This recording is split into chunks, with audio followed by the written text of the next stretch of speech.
Hello, hello again, all you people out there on the YouTubans. It is us, Fat and Angry. He's fat and I'm angry. And today we have a guest. You might remember him from, the hell with it. I'm going to put this one out of order. This will be the first time you're going to hear him on the show. We've had him before. Yes, we've had him before. We've been doing special recordings where we've been playing Cards Against Humanity. Now, those are going to be going in the regular rotation, so you guys are going to be hearing that for a while.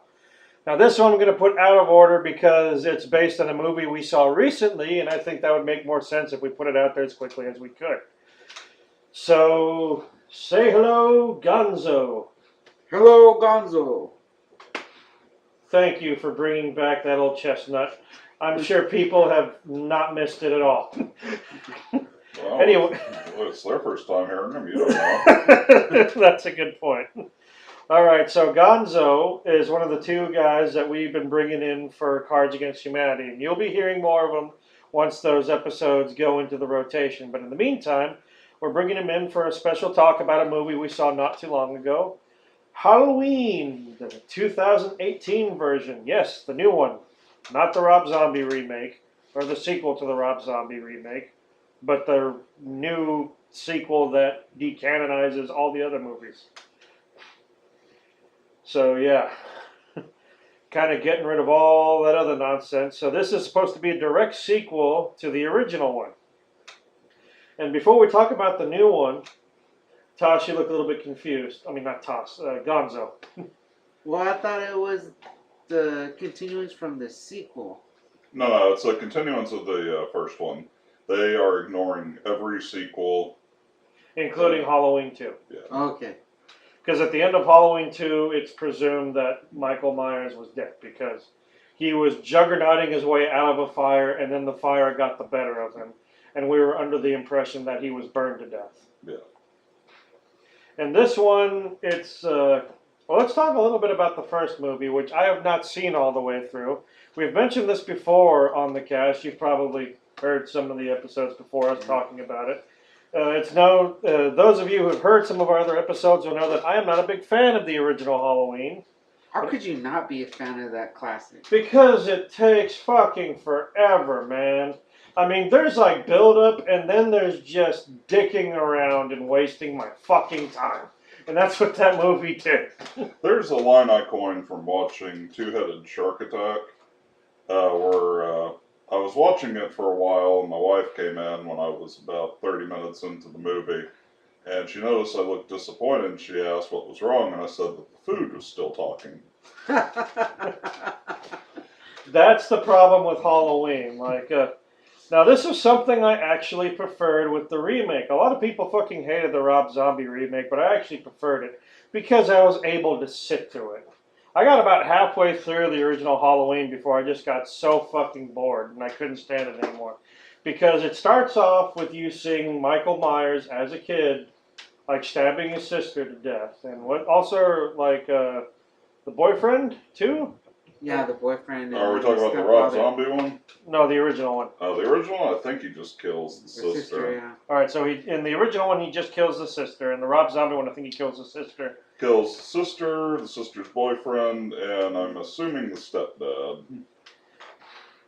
Yeah, so like in the original one, he kills his sister. And then, like, it's revealed that it's just a little kid in a clown suit with a clown mask. Like, they do, like, it shows from his perspective, he puts on the mask, and then they show him stabbing his sister. In POV style. Yeah, and then, like, he walks out of the house, and you see him get surrounded by police, and they pull the mask off, and he's just, like, kind of standing there like, huh? What happened? I don't even know where I've been. And then, from then on, they make allusions to him until he actually escapes. But the thing is, like, they focus on Laurie Strode and her friends, and they just yak, yak, yak, yak, yak, yak, yak, yak, yak, yak. And oh, are you gonna go to the party tonight? Oh, I gotta babysit. And what do you think about Kevin? Oh, Kevin's so cute. And me. It's like, shut the fuck up! Just shut up! Just shut up. At that point, I'm like, where the fuck is Michael Myers? He needs to get the fuck out here and murder these fucking chatterboxes. I am sick of listening to them talk. I am sick of it. Some people consider that a build-up, and it builds up No, the thriller better. it's just like it's like eavesdropping on the conversation of a couple of over-caffeinated high school girls. That's all it is. There's no build-up, and all the build-up you get is like a false build-up. Like it shows like she looks back because she's get the feeling she's being followed, and of course there's no one fucking there. And then like she gets surprised by Loomis a couple of times too. Or was it her that gets surprised by Loomis, or was it the police officer that gets surprised by Loomis? No, it's her. Yeah, because there's like someone, then you get like, the false build-up, and then like Loomis pops out of the bushes. It's like, I can't find them, and Loomis is like, well, stop fucking skulking around, you asshole, you're gonna get shot. In the original one, did they have the dead dog on the sister's grave in the original too? I don't remember. No, they just stole the gravestone. That's what happened, right? Yeah. But I do think that that time that she was being followed or looked like she was wingbound, Michael Myers was finding her because there was one. There's a few scenes where you actually see him like in the bushes or in a car or whatever. But How did he learn to drive a car, considering he went straight from like a kid into an insane asylum and hasn't set foot outside of it since? Well, they explained that one of the nurses taught him. Well, that's just stupid. It actually is, but there's so many. I'm teaching you how to drive due to plot convenience. Mm-hmm. I just like that it's William Shatner's face. Yes, that's like the famous trivia is that they were looking for a mask. They were filming the movie outside of the Halloween season. So they were looking to get a mask. They went to a bunch of costume stores that for some reason didn't have any masks, and the only mask they could find last minute was a William Shatner mask. So they turned it inside out, hit it with sandpaper to like try to rub off a lot of the details, like the extreme facial features, so it'd be more vague, and then they spray painted the whole goddamn thing white. yeah, they also cut open the eye holes a little wider. Yeah, so that it could look like someone could actually see out of the fucking thing. And so, like millions of kids and teenagers were traumatized by William Shatner's visage for decades. Which is totally awesome because he's a hero for going boldly beyond where no man has gone before. Whatever the fucking line is from that. Boldly go where no man has gone before to fucking stab a bunch of teenagers to death. Yeah. Not a big Star Trek fan. I enjoy it. Now I can sit down and watch the TV show, binge watch it, any of the series for that matter. But it's not one that I consistently watch. I like the movies, or at least like most people, the odd-numbered ones. No, the even-numbered ones. The even-numbered ones are the better ones. Because like you get 2, 4, and 6 were the better of the original films. And like I can watch a lot of the episodes, but I can't binge watch them. I can't sit there and watch like one after the other. It's just too much.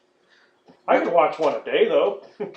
See, AMC has that whole 31 Days of Halloween, whatever. Like towards the end of the Halloween season, all they show is all the fucking Halloween movies, every fucking one until what is it? The Curse of Mike Myers. Curse is part 6. Yeah, 6. Well, I used to be able to sit through watching all of them, but I would stop. After a while, I stopped because I could only stomach 1 and 2, and then maybe 6. I'm never a big fan of 3. The Season of the Witch, I didn't really like. Oh, that's the one that I liked. I like that one better than the first one, but that's just me, and no one agrees with me on that. But fuck that noise. I still like that one. So anyway, so that's the first one. The new Halloween movie, which they stupidly called Halloween, because now that's 3 movies with that name. Halloween, Rob Zombie's Halloween, which is also known as Halloween, and now Halloween. Because fuck continuity. Well, it's not like it's ever been very continuous to begin. Well, I mean, like, you could put them on a fucking shelf and know what goddamn one was which goddamn one.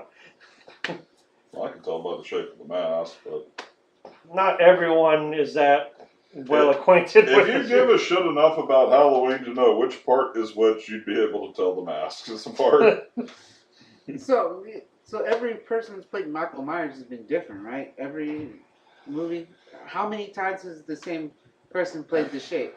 I honestly don't know that. I'm not very familiar with the actors who played Michael Myers. The only one I could think of is Tyler Mane with the zombie movies. Um, I Even then, I didn't know who his name was. I just know that like he's a big motherfucker. Yeah. Now, like his official name, like in the original movie, and they've continued this, is they don't call him Michael They Myers. call him the Shape. Well, That is a stupid ass name for a slasher villain. The Shape. Well, technically, you only see him like a couple of times throughout the movie until it's a straight up kill. I mean, you would see Michael Myers' thing until. But the towards the end. Shape is just so unintimidating, you know? it's meant to be. It's like, you know, the object. It's like, hell, they could have called him the Shadow or the shadowy figure. That would have been better. But the Shape? Well, see, shadowy figure, like I don't know, it just doesn't sound right for an actual person. It's like, you know, the Thing is like the Thing, you know? Because it's a thing, and they refer to it as such in the movie. It's like, you know, what are you talking about? He might be one of those things. Well, you can't say that Michael Myers is not a person. Well, I guess he's not really a person in the sense. He's Well, but like that's. But the thing is, where would they get the Shape? Because when did they call him the Shape in any of the movies? I think it's just meant to be ominous. I've often wondered that about myself because they don't call him the Shape in the movies. They always refer to him as Michael Myers. So why not just call him that in the credits? Some of the movies do. Well, like in the most recent one and in the original one, they refer to him as the Shape, Yeah. but not Michael Myers. I'm sure in one of the I later, think ones. it's in the Thorn trilogy where they start doing the calling him Michael Myers in the credits. which I fucking hate the whole Thorn theory. That's retarded. I've heard a lot of people complain about the Thorn trilogy. I don't know a lot about it. Most of what I know about the original movies, I know from watching James Rolfe's Monster Madness that he did for like so many years, and that's a great series. Of course, like so many people know about like Cinemassacre's Monster Madness that he does. And, like he does it to a lesser extent now. He doesn't do a dedicated Monster Madness anymore for like the past 2 years, but still, like you know, he goes back and he does like re-releases of the original Monster Madnesses and stuff like that because the original ones were taken down due to copyright strikes. So, what did you think of the kills in this movie? Well, let's go back and talk about like how this one connects to the original one.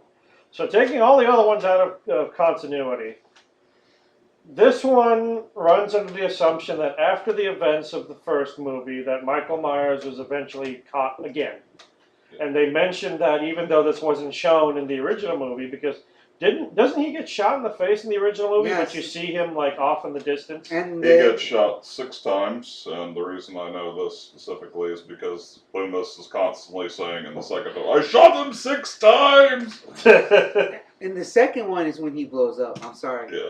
So it's a continuance from part 2 on. Well, No, no, because no. in part 2, it's insinuated that he's dead. Yeah. They brought him back in part 4 to keep the series going. I think that's where the Thorn trilogy starts. Is part Yeah. 4. So like that's the one that everyone likes to disregard. Yeah, because when they show him at the end of part 2, he's like literally burnt to a crisp, you know? Yeah, you literally see the fire coming out of the eye holes of the mask. It's like he is straight fucked. So then in this one he has the burn marks and everything. Nope. No, Yeah, he doesn't. does. He just has a His scar hands- in his eye. No, his hand's burned. His hand I is don't burned. remember seeing that. It's like I know that the only really distinguishing factor I saw is that he's got a scar on his left eye, and like the eye's kind of whited out. And I'm guessing that's from getting jabbed in the eye with the coat coat hanger. hanger, yeah. That I know happens. Like I haven't seen that scene in the movie because I stopped watching before that point. But like I've heard enough people talk about it to know that like Laurie Strode stabs him in the fucking eye with a coat hanger. Yeah. But so like it's assumed that Loomis caught up with Michael Myers after he emptied his gun into him, was going to shoot him some more before the cops finally stopped Loomis, bagged Myers, and sent him back to the funny farm. Yeah. So Myers has been sitting in the funny farm for 30 years. Is it 30 years? Or is it 40? 40 years.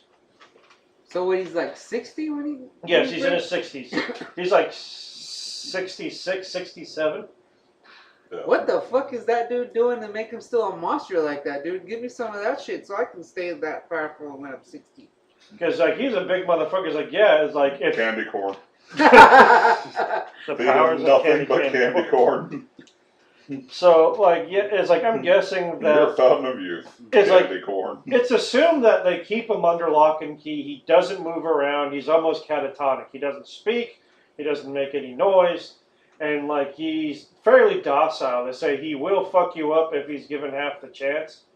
But normally, like they are able to get him around, like from his cell to go eat, back into his cell, out to the yard, and back into his cell. I'm assuming they don't give him like weights to lift. Like you don't see him bench pressing shit like he's like in a prison yard. But still, I think it's just assumed that he's just a big guy. He's not a bodybuilder. He's not a weightlifter. He's dumped all of his like he's dumped all of his points in strength and not so much in wisdom or intelligence, and certainly not in charisma. Well, I don't know. He must have a lot of charisma because all these people are just...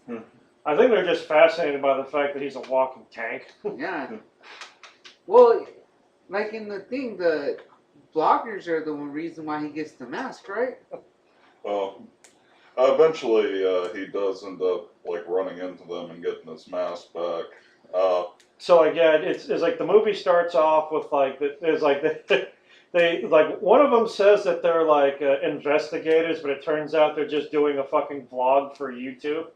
I love this fucking couple. They're like the epitome of a Heckle and Jekyll. Like one of them's smart and the other one's like just inept in every way, shape, and form. So who's the inept one? The guy, obviously, because like the chick is like trying to do it is like it's a British couple. It's like a guy with a British accent and a woman with a British accent, and like the woman is like trying to be professional, and the guy keeps like saying and doing the wrong thing.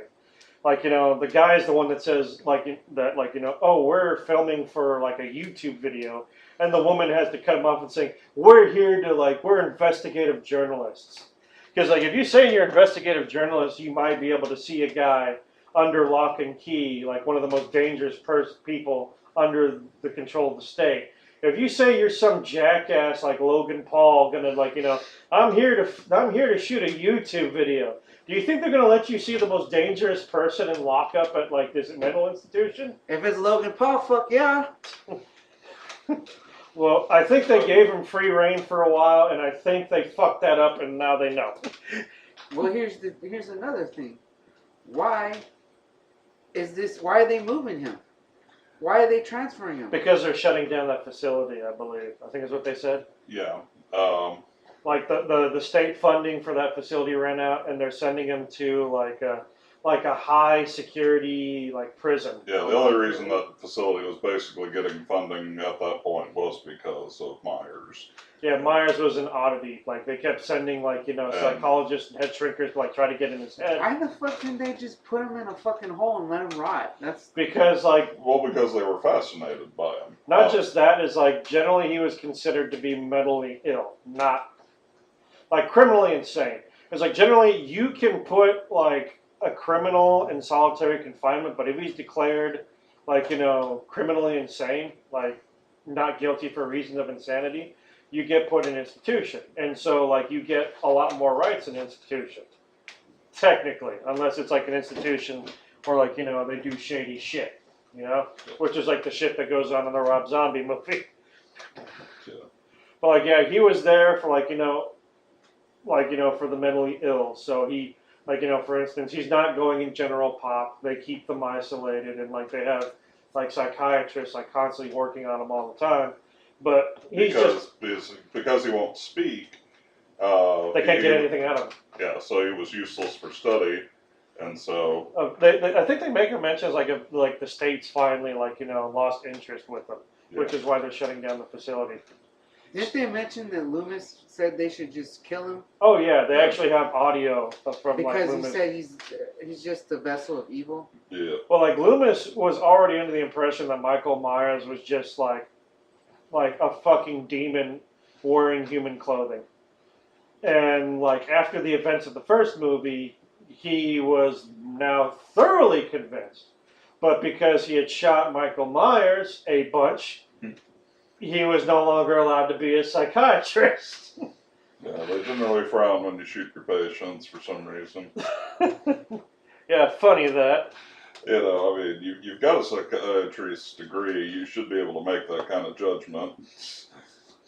But, you know. Like, who are we to judge? We don't got psychology like doctorates. Yeah. But so, do you like what they did with Laurie Strode's character?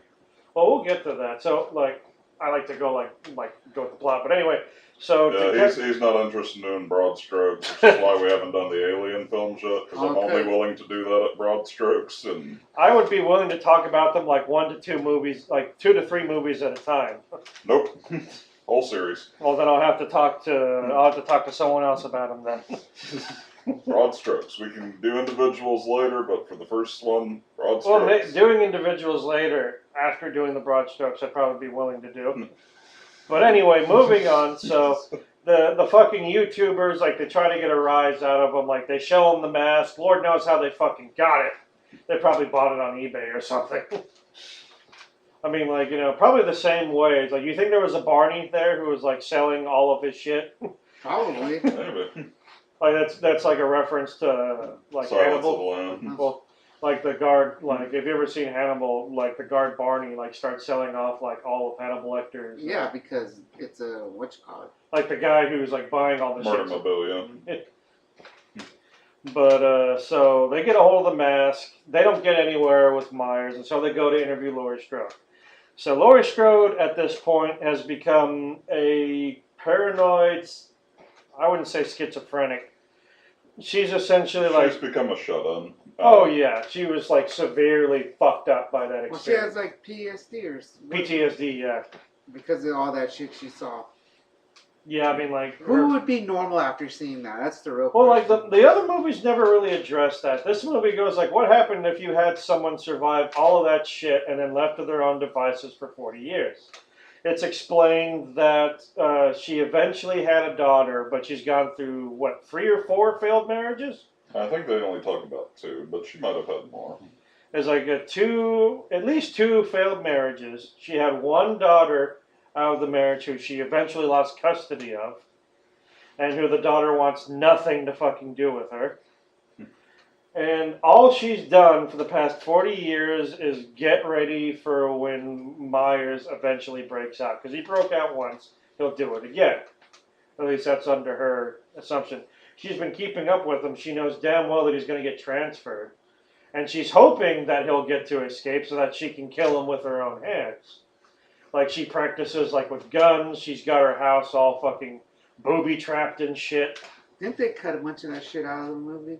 They might have, but I haven't checked out IMDb yet. A lot of the behind-the-scenes stuff will become more apparent once they release it on DVD. Because I remember watching something, they said there was even a scene where she was using a crossbow. That would make sense. I mean, like, she seemed to be well-versed in using semi-automatic handguns, revolvers, shotguns, hunting rifles, repeater rifles. I think that it was awesome that they showed her with a shotgun. Well, I mean, like, you want to fucking put someone on their ass, Yeah, you use a gauge. shotgun. 12 gauge to the grill. I'm pretty sure she probably used a 12 gauge, but I wouldn't be surprised if she used a 10 gauge. Yeah. Like, really, like, you know, put some hurt on him. It's like, you know, if he can truck that shit, then you just give up. Now, don't you think you'd want to use, like, buckshot, too? Oh, yeah, buckshot, but, like, a solid slug will definitely put you down, but with buckshot, you don't have to hit him with all. Keep in mind, buckshot, like, to put down a buck, you're talking about, like, 12 balls. Like 12 to 24 balls. Each one of these things is about the size of like a 38 caliber bullet. So it's like getting hit with like 12 to 24 38 caliber bullets all at fucking once. If you get hit with the full spread. I think if I had my choice of artillery against Michael Myers, I'd go with the fucking elephant gun. I'd rather get old Painless from Predator. I don't think I can lift old painless. I'm pretty sure you can. I mean, like there's like a minigun's heavy, but I mean, like it's not that heavy. Yeah, that's like meant to be mounted on a helicopter. That wasn't meant for portable.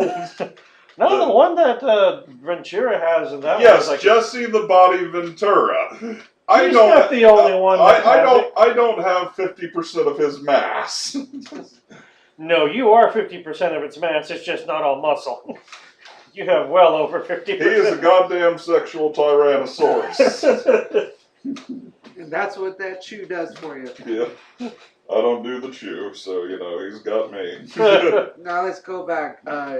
Laurie Strode's been preparing for... Yeah. She's basically converted her life's goals into killing Myers. Yeah, she's just, everything has revolved around that. We find out from her daughter later on that that's all she knew. Like, Laurie Strode raised her daughter to be, like, preparing for a day that may never come. Every day it was, like, learning how to shoot, learning how to break down and clean your weapons, and, like, be able to, like, take apart and put back together, like a 9mm handgun in under a minute. Also, they would practice, like, how to... The panic room. Yes, the panic rooms, like, you know, proper procedure, like, you know. All that good shit. Yeah, it's like, you know, so, like, when they show a quick little scene of, like, you know, Child Protective Services showing up, and, like, you just see, like, you know, her daughter sitting in a room, like, by herself, and, like, the only thing in the room to, like, for mental stimulation is, like, a nearly barren dollhouse and a couple of blocks, and that's it. And it's assumed that, like, you know, when she's not preparing for when Michael Myers comes to get her, then she's not really doing anything. And she said, like, she didn't know any better. That was her life. And she said she didn't know that there was anything more than that until after she was taken away by CPS. Well, here's another thing. Why? What didn't matter if they were doing that? There's plenty of people that did that shit for their kids. It's considered child abuse. Like, you know, to keep your kid out of school and, like, homeschool them, but, like, you know, to run them through, like, mental rigorous training like that, not allowing them, like, any type of social growth or anything, like, it's generally considered to be, like, you know, mental abuse of a child. But did we know that she didn't go to school? That's the question. They never. I'm pretty sure she was homeschooled. I doubt, like, Laurie Strode let her leave the compound, because that's what it fucking is. It's not a house; it's a compound. How did she afford all this shit? Maybe she shooed the ever-loving shit out of the state for letting Michael Myers get out in the first place. That's probably... Because, like, you know, that is like, because we're not the only ones talking about this. I saw the Red Letter Media's review, and of course, Cinemassacre did a review as well. This review is coming out late because we just haven't had the fucking time to record it. We meant to record it right after watching it, but we didn't get the fucking chance! Yeah, we meant to have this released for Halloween. No, well, like, either on Halloween or the day before Halloween. Yeah. I was planning on releasing it on the Tuesday before Halloween, but we didn't get that fucking option. And so we've been putting it off until now. We didn't even state the date. It's the 7th of November, just to give an idea of how fucking late this is. I'll probably end up putting it up, maybe if I can get it done, I can put it up tomorrow. No, you probably won't beat it till, like, the middle of December. Shut up. You don't know. You don't know me. Actually, considering our rate of fire, that wouldn't be too bad of timing.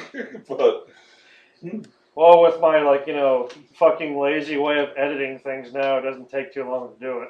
I would like to go back and edit, like, you know, the more sophisticated videos, but I need a better editing software that actually syncs up the audio with the video for fucking once. God, that pissed me off when I found out I was doing that. But anyway, back to the movie. So yeah, Laurie Strode apparently, like, found a bunch of money. I don't know, maybe she found, like, you know, hidden gold or something on her property. Or maybe that's what the marriages were for. Maybe. That would be fucked up if, like, she just married and had, like, 3 or 4 failed marriages because each time she took half. Or they just got tired of her bullshit. Well, that's probably why the marriages were failed. Like anyway, the fucking YouTubers show up. They do like a really quick audio recording of her. She fucking like barely tells them anything, and then throws them the fuck out. And this is after they offered her like what, 20 grand? No, they gave $3,000.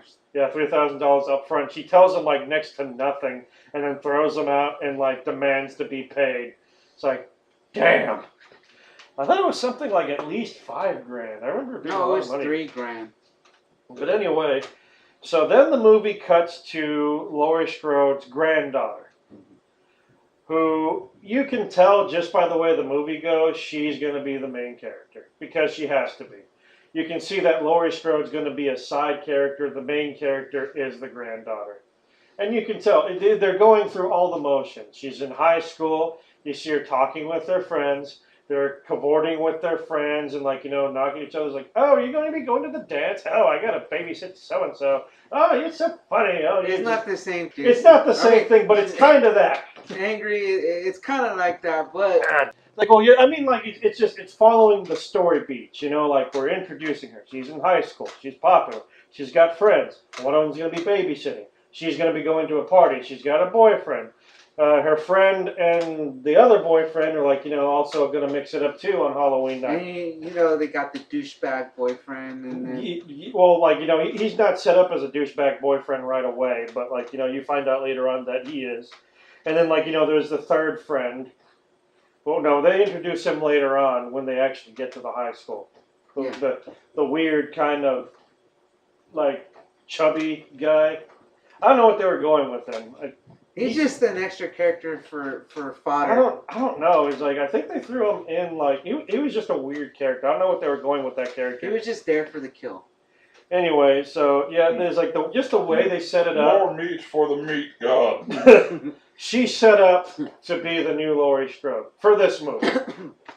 And we've established that she wants to get to know her grandmother. She contacts her grandmother a little bit now and then against her mother's wishes. Laurie Strode's actual daughter, this girl's mother, doesn't want her to have anything to do with her grandmother because she thinks she's a bad influence.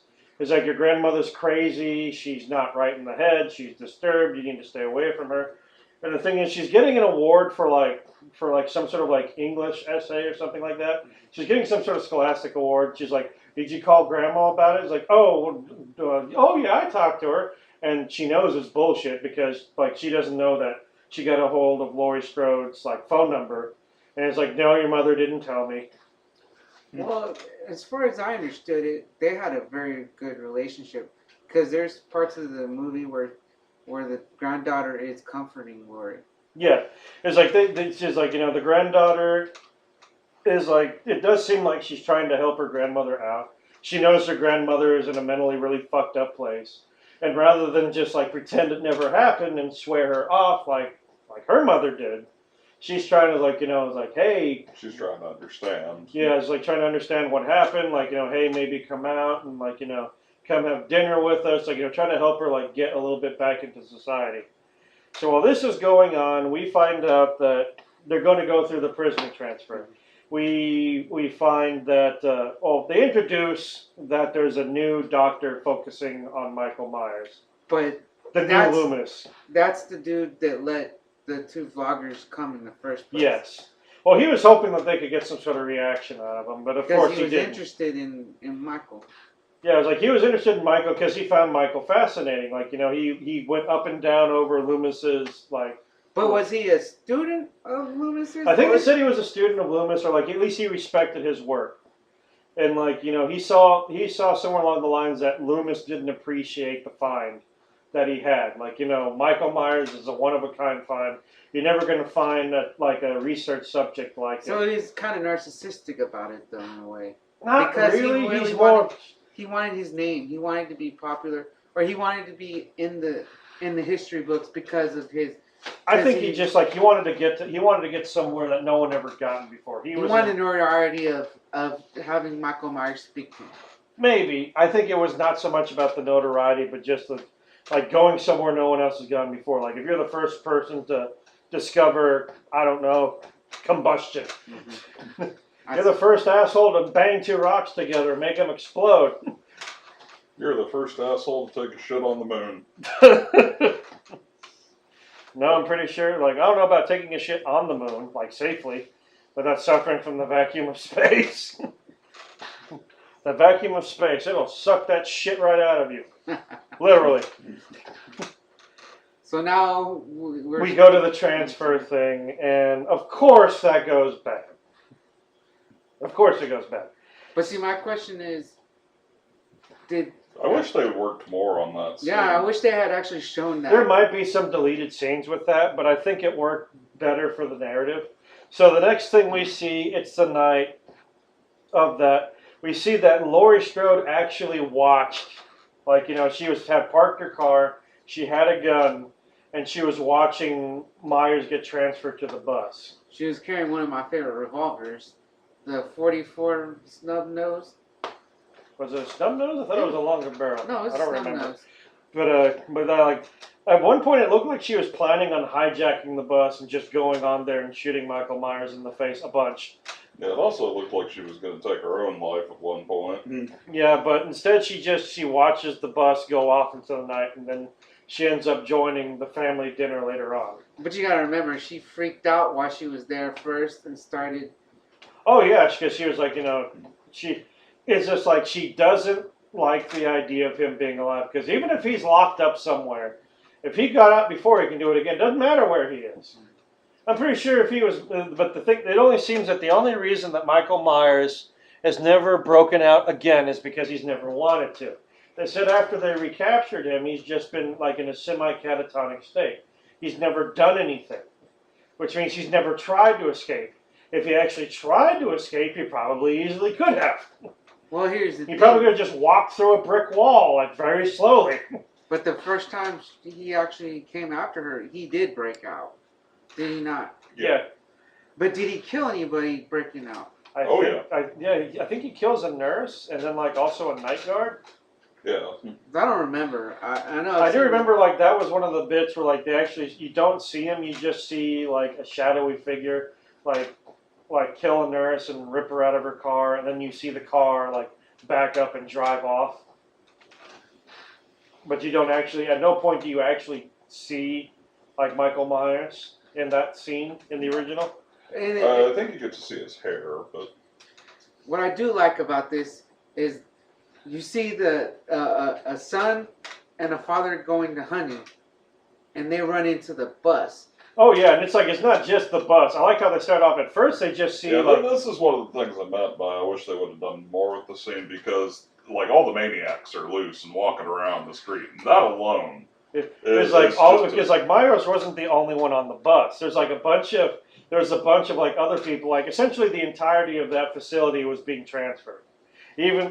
So they almost run over like a guy who's just kind of like standing in the road in a semi-catatonic state. It's not Michael Myers, it's just and you just see like a bunch of just like people in robes, like medical robes, just wandering around. Some of them are like dancing in the street. Okay, here's a spoiler. Was anyone else shocked when he killed that little kid?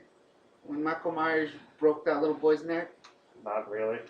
I mean, like, if it wasn't that, then, like, you would have had to have thrown the kid out, and I think that would have been a bit out of character. I think they wanted to show the stakes. But getting to that point, like, the father, I think, the father is one of those, like, horror movie characters that is too dumb to live. Well, see, because, like, he's talking about, like, oh, we're going to go hunting. Don't you like hunting, son? And it's like, this guy shouldn't be the kid's father. He should be his grandfather. He looks so much older than that kid. I don't know. That shocked me because I never seen Michael Myers kill a kid. That was something. You never see him kill an infant. He doesn't kill babies. I think it's like if he can kill teenagers, killing like a 12-year-old isn't that far down. Well, I think they do actually show him pass up a baby later. Yeah. And they almost make it look like he's considering chopping the baby up because he's Michael Myers. Yeah. Well, he's hungry, needs his baby back ribs. Julie. I think it's a butcher's knife that he likes to use. So of course, the father gets out, like, okay, son, stay here. And going up to is like, hey, you guys all right? Is everyone okay? Does anyone need help? And he goes off to fucking die because that's exactly what you expect someone to do in, like, that situation. You don't just wander up to us like a prison bus with a bunch of what appears to be mentally subnormal people and go wandering around calling out into the fog with no flashlight, no cell phone. That's just like saying, No, you roll up your windows, you lock your doors, and you call 911 that fucking instant. Even the kid knew better. The kid called up 911. Like, the father goes out there like a fucking moron and gets killed like a fucking moron. He gets killed off screen. And man, he got the shit killed out of him. When they show him there, his neck is like broken so back that like it looked like Myers nearly tore his fucking head off. now this is where you see the kid go into the bus and find Loomis too. That's what I'm Loomis number 2, Loomis Jr. And like I love the guy, like the kid's got his hunting rifle and the guy pops up, "Don't shoot!" And of course he shoots him. You'd think he was a police officer the way he shoots him so quickly. Oh, I know that's a joke in bad taste, but it happens all the fucking time in the news now. But like, yeah, he goes up, "Don't." All right, so. On a note, FAT does not condone the news. So anyway, so he pops up, "Don't shoot me!" Blam! Oh, you shot me! I thought he was gonna die because he got shot straight through the fucking heart. No, I thought that would have been hilarious. No, he got shot in the arm. It was in the arm. No, it looked like he got hit in the heart, or at least the upper shoulder, because like it's not that far to go from heart here Yeah, you're to right. a shoulder 2 inches higher and to the left. And so like he gets up and like he's like, "Ah, he got away." It's like, and so the kid goes back to the pickup, and of course he gets fucking wasted by Myers. So you said that was surprising. It was surprising. Well, because they usually don't kill kids, even in horror movies. So But for like, some people, that would be shocking. I think they wanted to up the ante. I think maybe they wanted to be edgy. I think the other way they could have taken that scene is if, like, while the kid's in the bus, you see the headlights kick on for the truck and you hear the truck speed off or see it speed off with a figure inside of it. I would have just liked to see more of like them going through the maze of maniacs out in the fog. I mean, Myers be damned. But like, because we don't know how dangerous any of these other people are. We're just led to believe that they're just harmless, crazy people. Well, it's if they're getting transferred to a high security psychiatric thing, they would have to be dangerous because there would be no reason for them. Unless that was like literally the only psychiatric facility like in that area, and there was just nowhere else for them to go.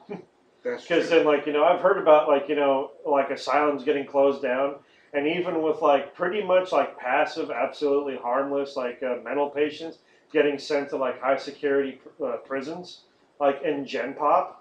It's like sometimes it's through like paperwork error. I've heard sometimes it's just through like funding errors. But like one way or the other, like these people fall through the cracks and like they get eaten alive. It's sad, but I've heard about it.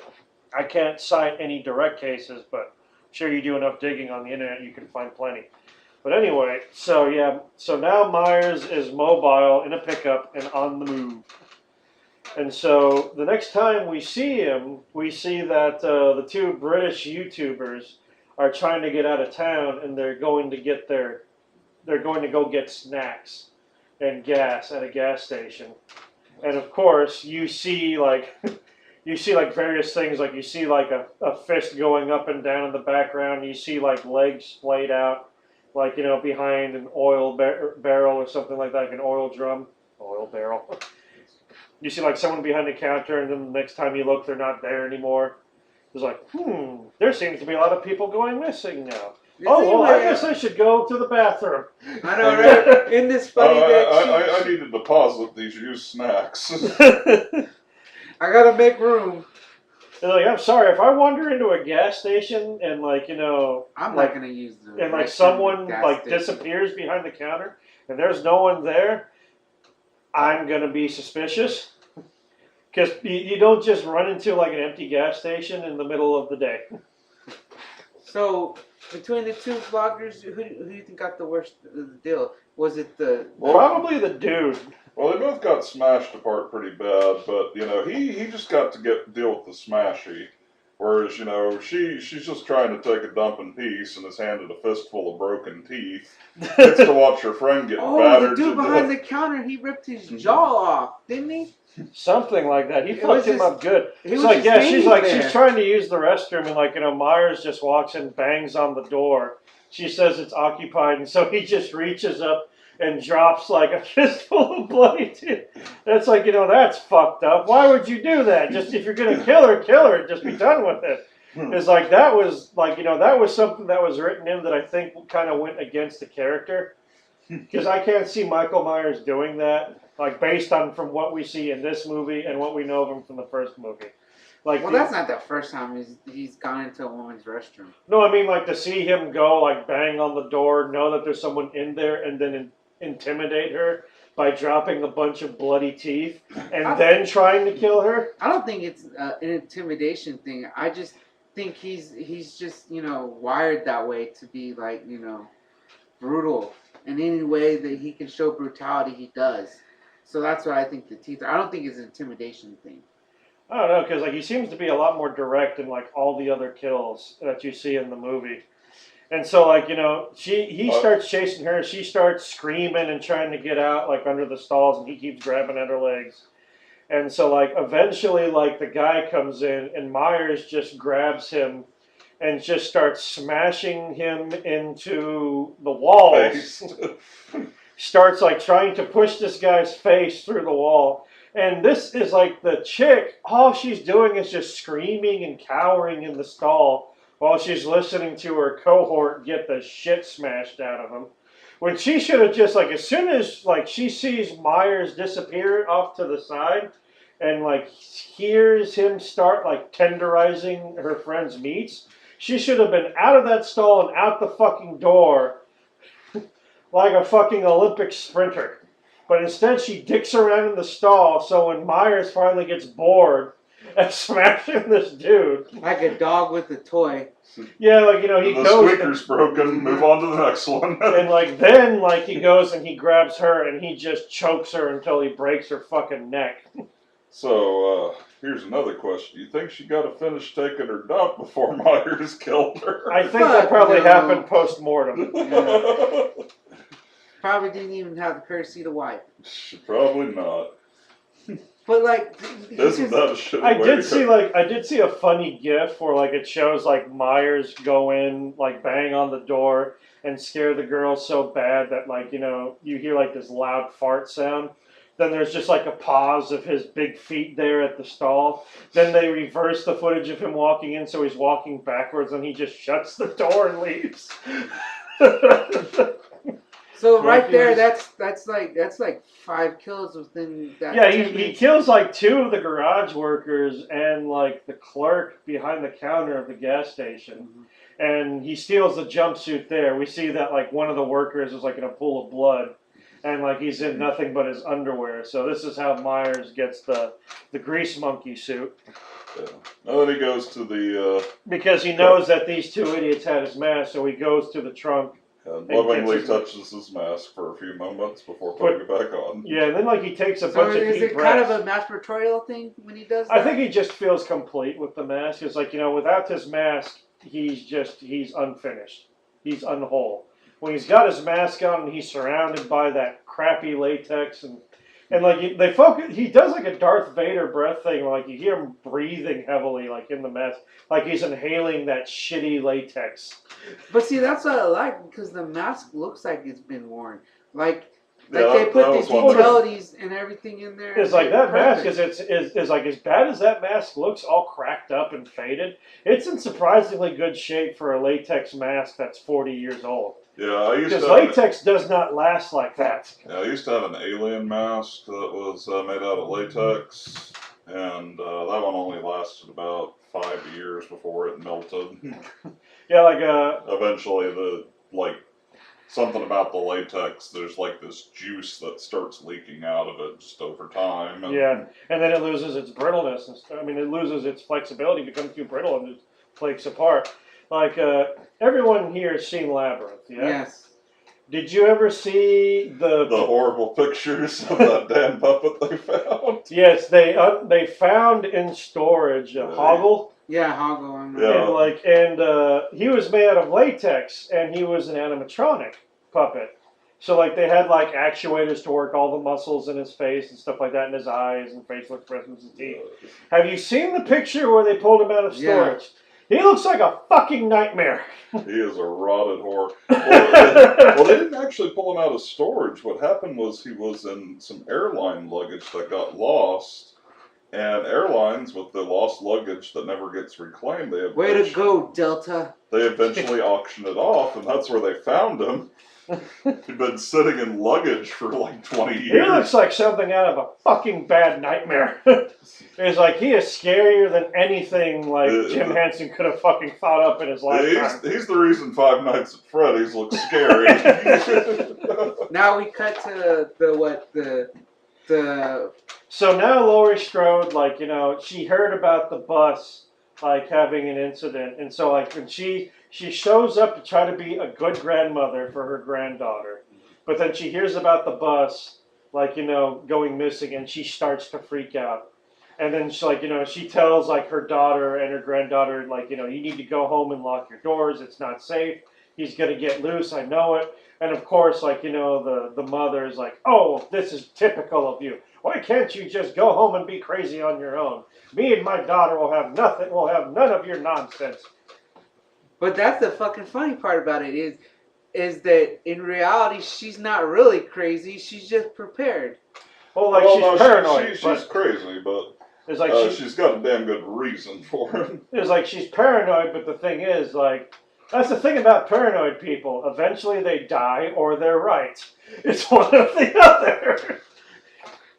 It's like, you know, people who, like, you know, prepared for, like back in the 50s, people that built, like, fallout shelters in their basement and shit. And Y2K? Yeah, it's like, you know, either you die of old age or the bombs fall. So either you're dead or you're right, and it's one of the or the other. Because it's like, you know, oh, the bombs never fell. It's like, no, the bombs haven't fallen yet. There can always be a nuclear war. Hell, like, you know, for a while, they kept saying that we were all going to die in nuclear hellfire because of North Korea. And now they're saying, oh, that's over and done with. That's like, you know, don't even talk about that. That shit's done. But, like, remember, that was a thing on the news. They say Donald Trump's going to, like, you know, get us all killed in, like, a nuclear war. So then they're at the award ceremony before that, right? Oh yeah, that was before that. So now, like, there's like, remember he goes to the gas station during the day after he breaks out. The police show up. They gather up all the crazy people and they assess the situation. They find the doctor who's been shot, and they say he's slipping in and out of consciousness. So he's just a completely useless load of flesh at the moment, completely unhelpful to any and all. And I love that the main police officer they focus on is, like, supposedly the same police officer that stopped Loomis from shooting Myers. He was the original first responder. Yes, and he was also the one who captured Myers. And so now he's like he's familiar with Laurie Strode. He knows, like, what happened with her, and he knows that she's kind of gotten the screw loose. But now that Myers is out, he realizes that, okay, maybe she wasn't crazy after all. Maybe there's a reason why she went batshit insane worrying about this guy, because he's the only one they haven't found. And lo and behold, wouldn't it be the most dangerous motherfucker out of that bunch? I like when they're describing how they found, like, all the crazy people. Like, they found, like, one of them, like, was wandering around in, like, a golf course. Some of them were, like, trying to catch butterflies in a field. And, like, one of them wandered into, like, a fucking Denny's or something like that. You know, like 4 in the morning. Hey, if you go to a Denny's, you probably need to be locked up. Well, there goes our sponsorship. We were going to get free Grand Slams for a year. And you had to go and fuck it up. Just edit it out, then. I'll take free Grand Slams. It's too late now. I'm leaving it in. Well, You live with that. guess I'll have to wait till I get my Social Security check before I get more Denny's. I will get more Denny's. So now, like, Laurie Strode's in full panic mode. She has a police scanner. Oh, yeah. She's loaded up with pistols, bullets, flashlight, cell phone. They do, like, another... She gets her sexy on. They do another false positive where like Laurie Strode's daughter like goes home and like the back door is open and like her husband's nowhere to be found and like there's like the house is dead silent and she's wandering around just waiting to get killed and all of a sudden Laurie Strode just bombs in on her and she's like, "What's wrong with you? You don't have any security in this house. Where are your guns? But Where's here's your the thing. panic room?" The daughter still has the instincts from the training because that's what she originally noticed, that the back door was open. She noticed that was unusual. She was calling for her husband. She was calling for her daughter. So a little bit of that. Well, the thing is, like, you know, that's also typical, like horror movie victim actions too. It's like, you know, be sure to use echolocation so the murderer can find you faster. So I gotta click all the time when I walk into a door. Like, I don't know, bark like a fucking dog so that the intruder thinks there's a dog in the house. Don't just go. I was like, The meat "Honey." is home. Yeah, don't just call out to your husband who may or may not be there. And like let whoever snuck into your house know that you're a woman and that you're alone and that your husband's not around. Yeah, that's true.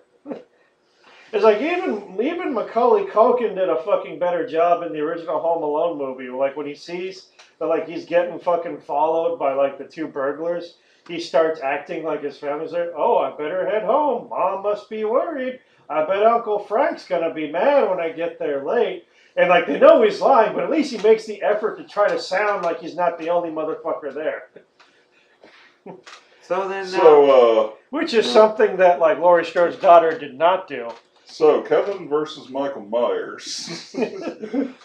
Well, we'll get to that, but still. So like, yeah, she throws Laurie Strode out there, but that's when they realize that they can't get a hold of the granddaughter.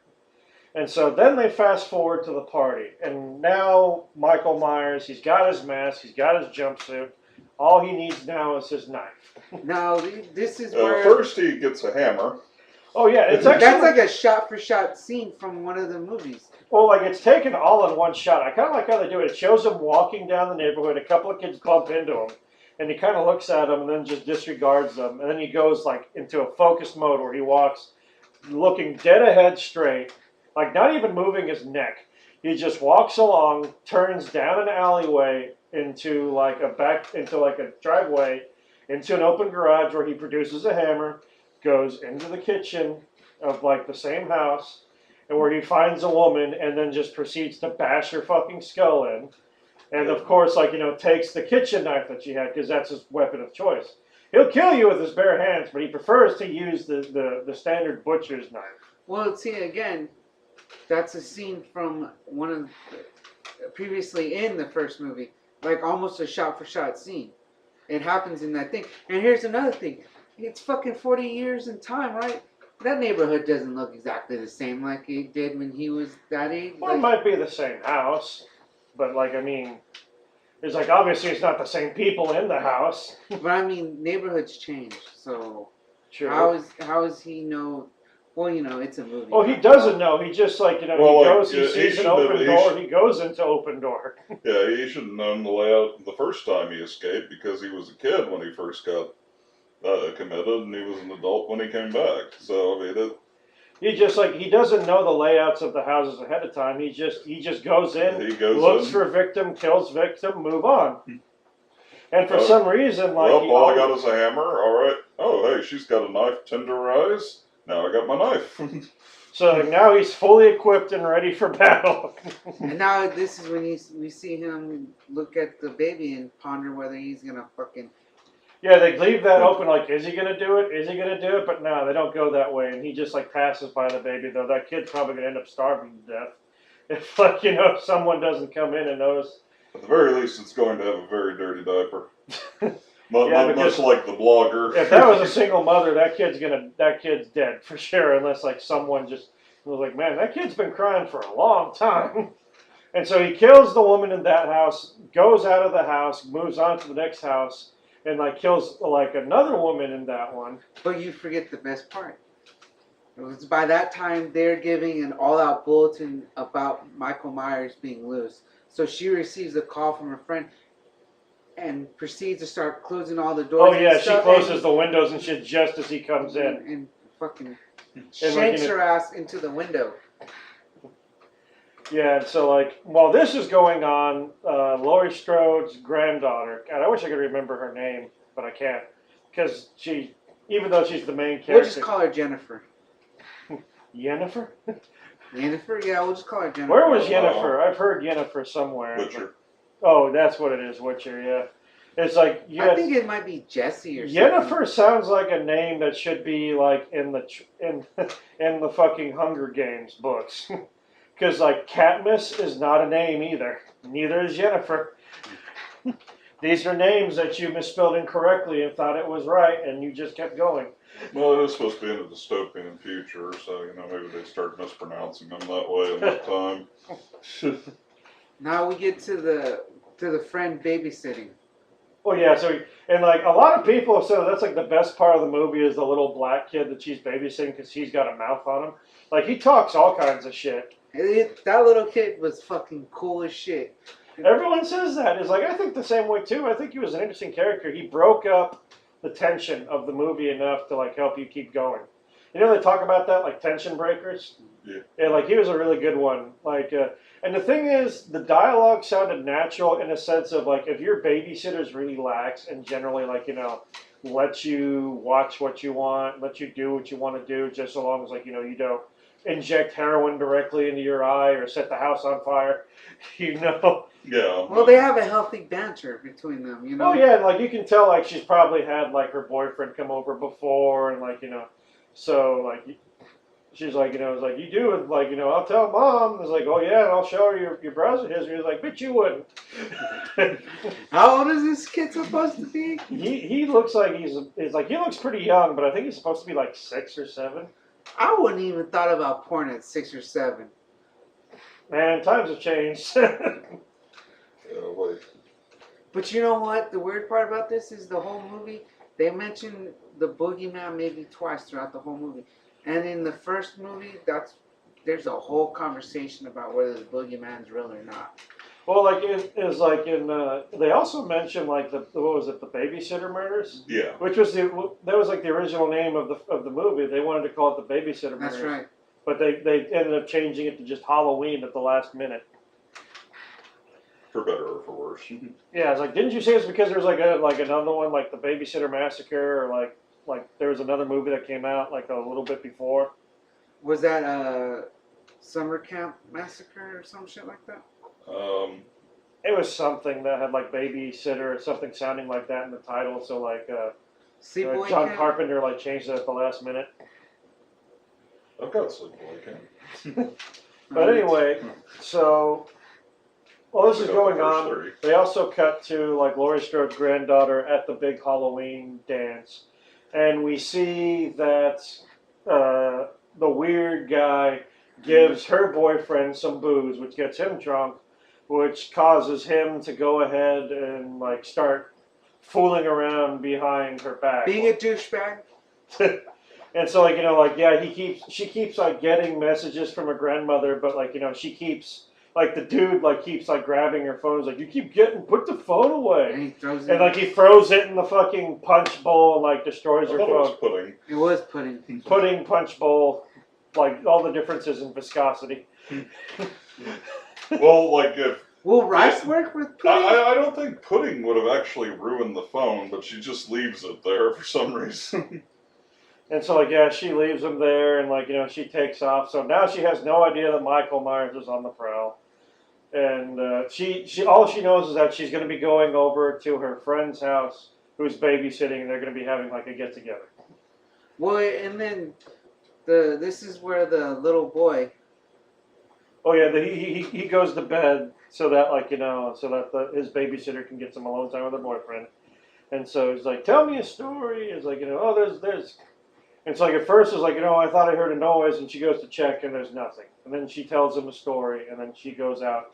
And like she leaves the door open a little bit, so the boyfriend comes over, and he's like, it's like he gets a fucking tattoo of like the date on his shoulder. He's like, this is gonna be a night to remember. And like we're under the assumption that Michael Myers is making his way towards there because of course he is. He's upstairs in the little boy's closet. Well, no, this happens afterwards because he runs like they're like dry humping each other on the couch, and then the little boy runs downstairs after the fact. after like they start like the kissing and shit like that, saying, Well, there's somebody in my closet. No, but I think he got in there before the little kid went up to bed. Or something like that. So like, yeah, that's the bit that was in the trailer though. She goes up to check on him. And like, she's like, no boogeyman in here, no mustard here. And then like she tries to close the closet and like it doesn't close. And like that's the bit that was in the trailer. And like, she got fucking shanked. Well, like, no, not at first. At first she manages to like, avoid getting, yeah, she managed to avoid getting stabbed at the first part. He like takes a stab at her and misses. And like the kid's like, oh fuck this, and he just fucking bolts. You don't see his ass again. He is like the smartest kid in that whole fucking movie. Yeah, because he ran and he doesn't fucking stop. He's probably in like Hoboken, New Jersey by the time the ending credits start rolling. That kid ran like 3 fucking states. No, he went to the neighbors because that's how the police officer ended up showing up because they got a call. I don't remember seeing him after that. I was like, I think that kid fucking skipped out. No, he left. No, because the police officer said they got a domestic disturbance call.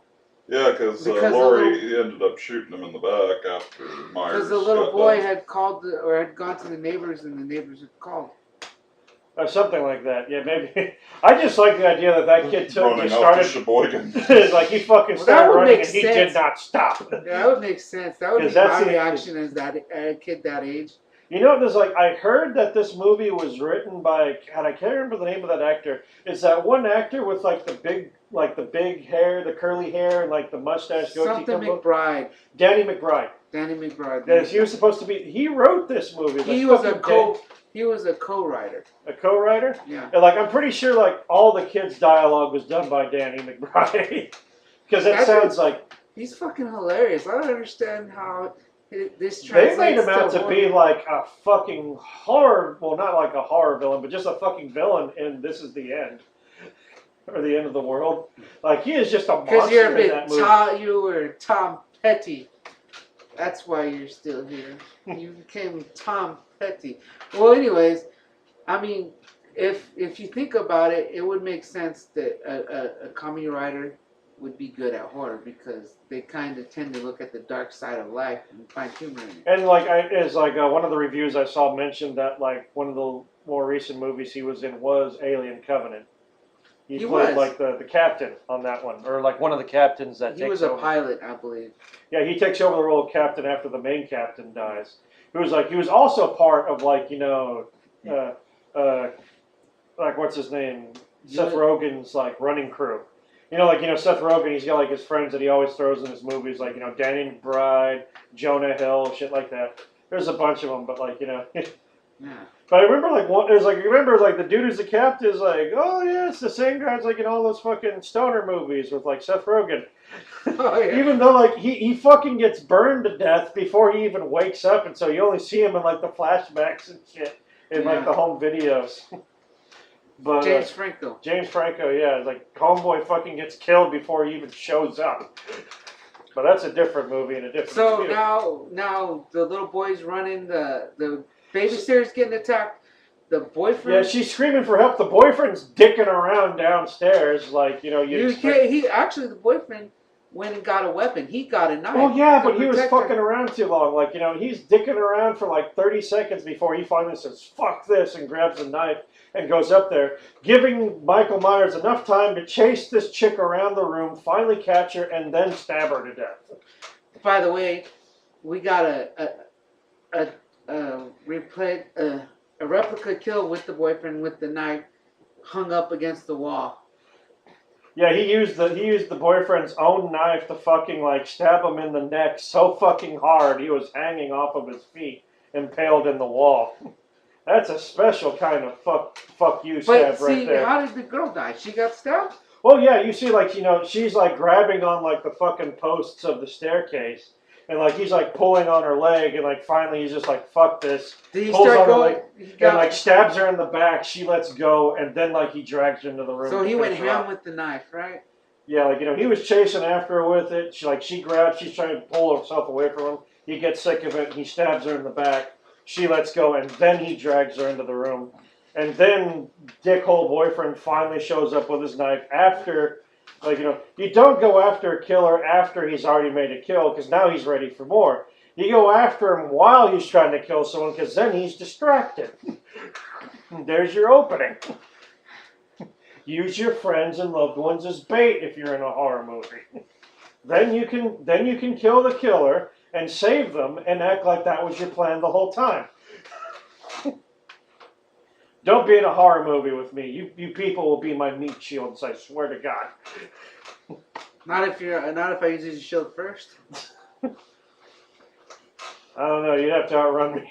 Or, we could try the thing that nobody ever does in a horror movie and stick to fucking together. Let's split up, gang. We've got a mystery to solve. Fuck you and your mystery, you cocksucker. Fuck you and your ascot. I hope you choke on it. Well, okay, now we're through that whole little thing. Now, this is where the police officer shows up and the doctor, right? Well, the first one to show up on the scene is Laurie Strode, and she sees Myers as he's leaving the scene, and shoots him in the fucking shoulder. No. She sees she sees him in the window, but it's a mirror that she shoots. Because she takes the shot and hits the mirror. So but she still hits him though. After he leaves the house, she hits him dead in the shoulder, and you see him take the hit because you see him just drop forward and stumble. So that hit something meaty. It wasn't just a glancing blow. A glancing blow won't make a big 6'8" motherfucker like Michael Myers stumble forward. So this is when the actual call to all the neighbors in that neighborhood for the police to she ends up running into the police guy while she's trying to find almost shoots him in the fucking face. But there's a thing over the news. Doesn't she hit him in the face? Oh yeah, I think she might pistol whip him or something. Yeah. I don't remember. And he just kind of disregards it because, she's onto something. She's got a mystery to solve. Never mind the dead bodies. Let's split up, gang. You all go that way, and I'm going to go sodomize Velma in the bushes. Well, she's got that thickness going on. She's got the thick. So she may have the nerdy look, but she's got that thick going on. She just hides it with the sweater. I'm down with the nerdy look. Always Velma. It's Daphne, Daphne'd be easy though. Velma you'd have to work for. Daphne would be easy, but Velma would be worth it. Or you there's a lot more cushion for that push. Yes, this conversation's gotten to this point. This is why you listen into this mind-enriching conversation. So now we go back to the granddaughter and the who's now she's looking around, heading in that direction, wondering man, this street's empty. Why is there no one around? Hello? Oh God. Well, there is the awkward character that followed her for a while. Oh yeah, the dude who's half drunk is trying to talk to her and everything. And helps her jump a fence into someone's backyard in the middle of the night when considering it's Halloween, a strange absence of any living thing. If I'm wandering around on Halloween and in every direction I see nothing and no one, I'd start to raise some flags. Because it's Halloween, there's gonna be people in homes or on the street. Even if the streets are clear, you're going to see lights in homes. If there's no lights in homes, shit has gone down. You don't need to be there anymore.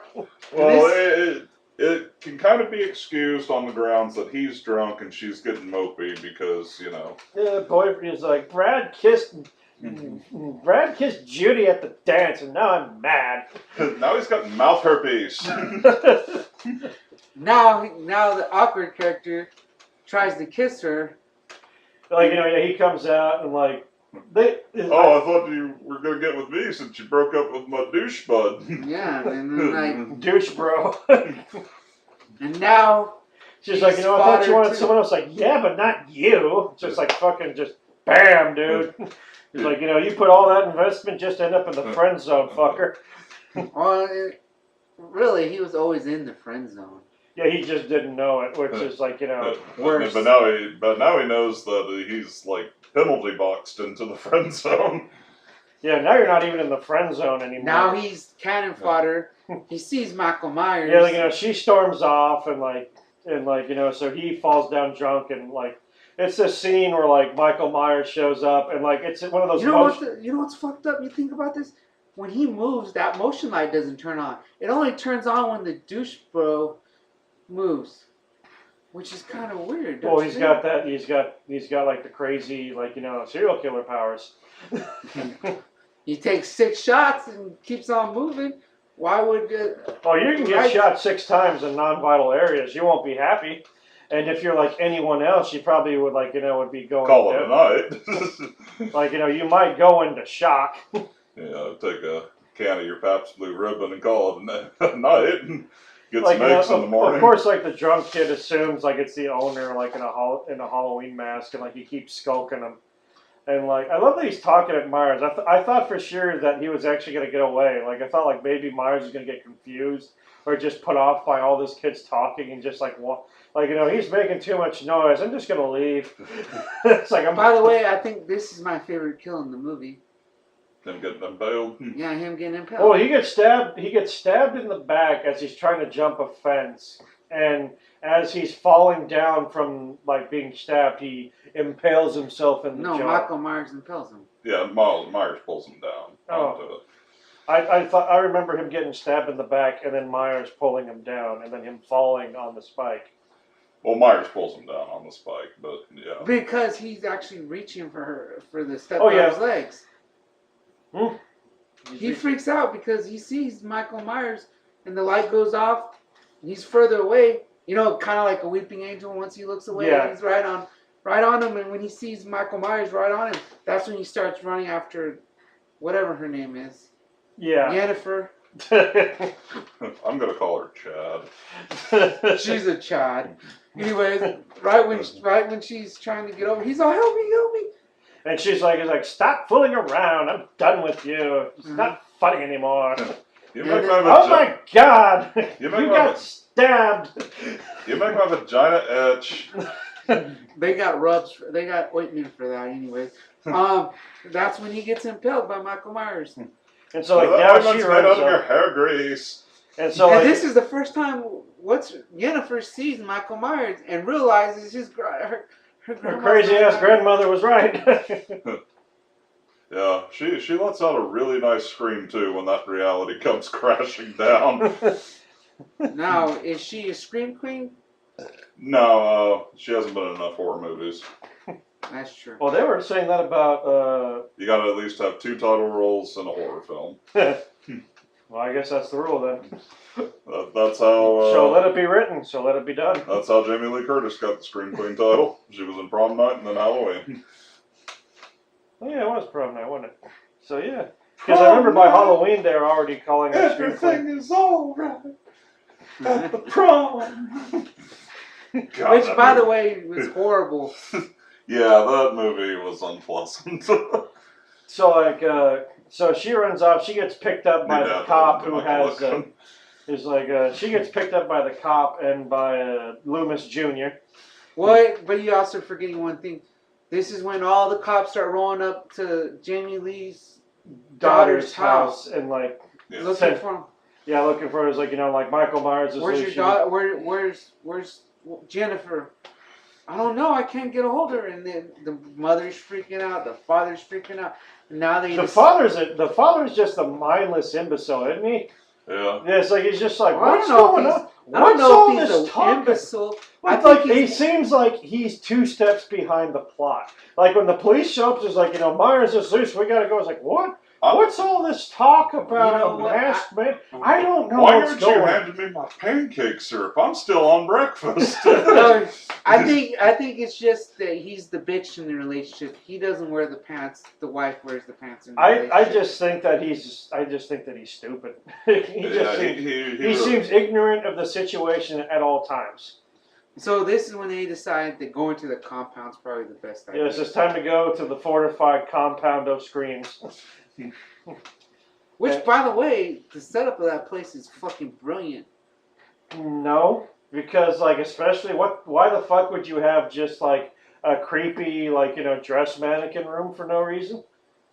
Well, she takes them outside and shoots them. They're just there. It's not. That's her spare mannequins. I would just stick them out, like leave all of them outside. You That's just not put what them to I'm the talking side. about, though, Angry. I'm talking about all the lights and shit, the fences. Oh yeah, like the fence setup, the lighting. Yeah, that's pretty good. I think the lighting would have been better, like if it was like came from under, like the overhang of the porch as opposed to above it. Because I noticed like when the lights go on, it lights up the lawn, but the area immediately front of the front door and like the whole porch is completely dark because the lights are above it. I think what it is, it's like more of a shock thing. Like, like say your eyes are adjusted to the dark, and then all of a sudden. Well, not only that, but the lights should go on before you get to the porch, and then she can look on. I think like if you just had like these, I think like if you put like these big fucking floodlights right like above like the front door. But is it like a 360?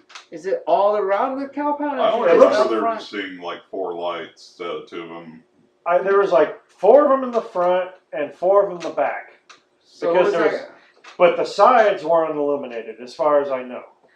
No, you're right. There's no lights illuminating the thing because there's still a lot of fucking shadow. Because like she's got like there's like the big lights on the top of the house. Like it's like the problem is they do her no good because then when like Myers is on the front porch later on, she can't even see him because the lights aren't showing the front porch. It's just it's like it's completely in shadow because the lights are too high. Oh, but we forgot a very important fact. Why they're after the granddaughter or Jennifer, whatever her fucking name is getting took thing, they run into Michael Myers walking. Oh yeah, well like but you brought that up, so I was just addressing that. So like yeah, the main officer and Loomis Jr. run into the granddaughter, pick her up. They find Myers faffing about near like a baseball field, and so like the and like the doctor's like remember you can't harm him. He's property of the state, and the police officer doesn't give a shit anymore. He's like, I'm gonna put 2 bullets in his head. Hold on. Well, he runs him over. Yeah, he hits him. Like with not just like a police car, it's like a police SUV with like one of those like those what do they call them, like pit maneuver grills on the front. So like that's gotta hurt. I don't care who you are. Like you only hit him going about like 25 because he didn't have that much time to accelerate. Well, it wouldn't matter because it's a big fucking truck. It's gonna hurt. It is like it doesn't kill Myers, but it knocks him the fuck out for a while. And so like they go and. The police officer is going to shoot him. He's like, I should have done this 40 years ago. And of course, right before he does, we find out that Loomis Jr. has completely left Reality Ranch and has gone into Crazy Town. I think in the first place that Myers escaping was orchestrated by Loomis Jr. That's what me and Fats were talking about. Yeah, like the moment I saw that character and he starts talking to the bloggers and actually seems to like show fascination with Myers, it's like, all right, he's in on it somehow. There's something about him. He's going to be Looney Tunes. And for me, and that's probably just from me watching too many horror movies. For me, the Chekhov's gun was the weird pen that he had. They show it like right in the beginning of the movie. He has this like stainless steel pen that's got like a skull and spine thing running along the back of it. And it was just kind of weird and more macabre than anything that he needed to have at that point. And so I thought that was kind of weird. And of course, when he finally flips out, you'd find out that he's got a special button on his pen that instead of like the ink pen come out, it's like this little blade comes out. It's like an extendable it looks scalpel. like a scalpel. Yeah, it looks like a scalpel, and he just starts stabbing the shit out of the police officer. And he starts talking to Michael, saying, "So this is what it felt like when you." Yeah. Killed somebody. Yeah, he kind of tips his hand a little bit early because like right before he flips out, he mentions like I want to know what Myers is thinking. I want to know what pleasure he gets from killing. What he feels. It's like you don't use the words killing and pleasure in the same sentence unless you got issues. Well, if you think about it, most psychiatrists or people that profile stuff. They're going to want to know that stuff. That's stuff that you're going to need to understand the people. So that's not a red herring or anything. Any rational person. But just the way he said it, out. like, Yeah, he says it like he wants to make a hobby out of rabid, not just passing curiosity. So he just wants to be the Hannibal Lecter of the Halloween franchise. Possibly. So while Myers is knocked out, he takes off the mask, puts it on, smells it from the inside, and like drags Myers into like the back of the police vehicle. And for some reason, Yennefer at no point attempts to escape. Well, she really can't. You can't really escape from the back of a cop car. Yeah. Well, like once he opens the door and is struggling to put a very much larger than he is Michael Myers unconscious body into the back seat. Didn't he handcuff her before he did that? No, because that would be dumb. You don't handcuff but somebody. She does know that he's got a knife. Oh, I guess there's that. I could have sworn he handcuffed her. No, he didn't. You're right. But like, and so she just like sits there and like waits for this guy to load up Myers into the back of the car, and she's stuck in there. And like he starts going on like a crazy person would, talking about like, oh, this is amazing. We're going back to where it all started. We're bringing these people together. You're about to see something amazing. And when Myers finally wakes up, he's not exactly happy to have his mask taken away from him. He is extremely not happy to have his mask taken away from him. Like I mentioned before, I think he doesn't feel complete without his mask. So to like have that taken away from you while you're unconscious would be very upsetting, especially for a crazy guy. So he kicks in the back thing and smushes the doctor up against the fucking driver's seat. By this point, they're almost at Laurie Strode's home or compound, fortress. And the car like... And Sausage Emporium. And the car like... fucking like spins out and crashes into a ditch, like pretty much like walking distance of the home. And it's at this point that these other two officers who've been sitting outside of Laurie Strode's house notice the car there. And they don't notice that Michael Myers gets out after kicking his way out, like through the front, grabs the doctor, drags him out, takes his mask back, and then proceeds to stomp his head like an empty pumpkin. Yeah, and one of the things gruesome scenes in the movie. One of the things I like about it is this doctor, being so obsessed with Myers. The last thing he says before his skull gets stomped in half is, say something, and Myers doesn't give that to him. And at this point, like Laurie Strode's granddaughter, like, does the smart thing and runs like hell into the fucking woods. Yeah, while Myers is joy stomping, she runs off alone in the woods. So the two police officers, of course, like, they wander over to go see what's going on with and just completely dumbass themselves to death. And they're killed off screen. Right? I think he kills one on screen and then the other one gets killed off screen. Yeah. So, like, while this is going on, occasionally they keep jumping back and forth between what's going on for the main part, and then they keep cutting to, like, the granddaughter running through the forest, because even though she's pretty close to the house, I don't think she's ever been to the house. No, she's never been there. So she doesn't know where it is. So she's just running through the forest and like wishing for the best, Yeah, hoping she finds the house before Myers. Or a house or anything. I don't even know if she runs into the shooting gallery. Yeah, but not before the dad gets killed with his stupidity. Yeah, so like Myers gets into the squad car after he kills the two police officers. Doesn't he put the dead bodies in there? He puts one of the dead bodies back. And like I love how he just he hits the intercom button while the dad's fiddling around with a revolver. And like hits the intercom button but doesn't speak into it, and like the father's like, "Hello? Is anyone there? I'll go ahead and open up the gate." Of course you would, you fucking idiot. Yep, Trojan horse. Goes out there, is like, "You guys okay? I don't hear anything." And then Michael Myers spins his head completely around. Well, not right away. At first, he's like grabs him. I think he knifes him, and like he starts struggling with him because he knows he's got a gun. So the father fires off a couple of like warning shots, and I think doesn't he shoot Myers in the hand at one point? Or No, not Strode. Oh, so like he just empties the gun out into the air, which the only useful thing he does in the whole fucking movie is warn Laurie Strode and his wife that like there's something going on out front before like his head gets like 180 degrees and he drops dead, ridding us of his stupidity for the rest of the movie. This is where we had a cutaway of Lori and her daughter in the panic room, Yeah. grabbing guns and stuff, and then You stop hearing like her daughter complain. I love like she sets her down and she's like, "This is what we were training for. This is what we were preparing for. I did all of this for you. All of this was always for you. I wanted you to be ready." Because she knew it was like that's the thing. They love doing that in movies. Like the one who's like extra careful, they always make them out to be crazy and she's supposed to be the final girl. Yeah, well, no, it's just the thing is like. There's like oh, you're the crazy one. You think that something's gonna happen that's never gonna happen. But doesn't she also tell her daughter, "I may not have been able to give you a better life than I got, but at least I can save you."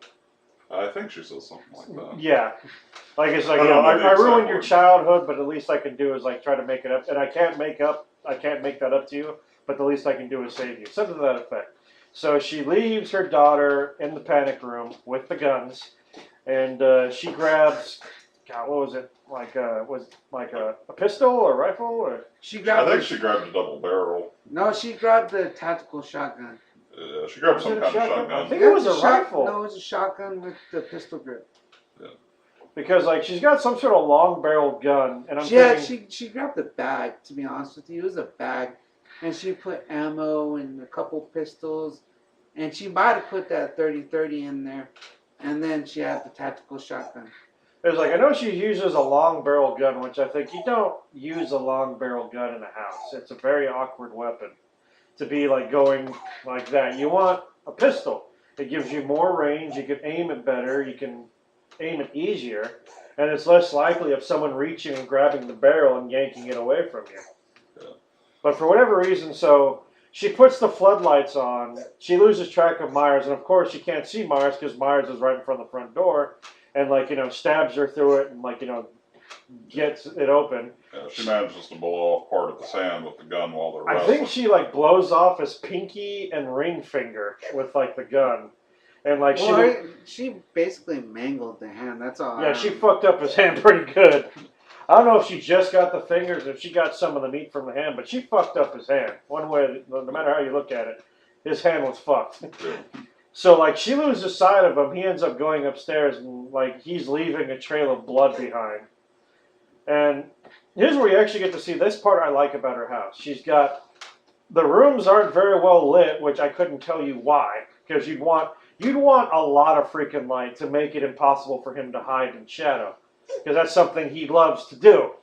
I would have like big, high-powered lights everywhere in my goddamn house. She doesn't have that. But what she does have is she checks the room, she sweeps them, she clears them, and when she's done, she hits a button and these like fucking emergency shutters come down and seal it off. That's smart.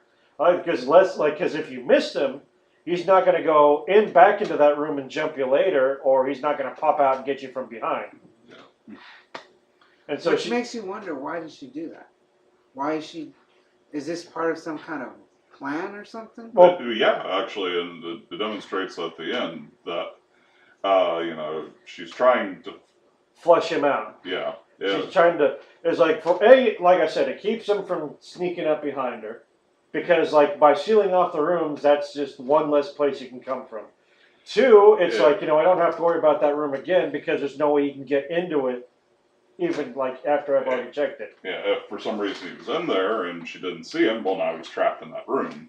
So she goes to the last room where she has like all these mannequins, and there's like a closet in there, and you expect to find him in the closet, and of course that's like a false positive. And like she finds he pops out of another shadow. But no, he finds the one of the. Is it the husband's body or is it one of the sheriff's body? I think it's the husband's body she finds, but yeah, she finds it stuffed because like there's a trail of blood leading to the closet, and she finds the body in there, and then Myers gets the jump on her.